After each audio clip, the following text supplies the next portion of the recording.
So guys, what to expect in Diwata Paris Overload? Ito, only rice, only sabaw, only chili sauce, only garlic, only sibuyas, at saka isa lang 7-up. At yan, only ulan, only langaw, joke lang. So ayun, siguro malangaw dahil ano, dahil maraming mga tira-tirang pagkain eh. Okay? So Bisaya version, unsay inyo ang makita dire sa Diwata Paris Overload is only ang luto dire, only ang rice, only ang unsa ni?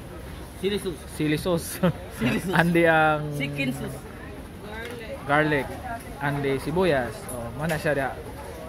Dayon, only ulan, only tent, ug only langaw. Siguro, ang gusto ko ha. Excuse me. Siguro ano, dagang langaw kay man, dagan magubod siya mga sobra-sobra ba. Okay?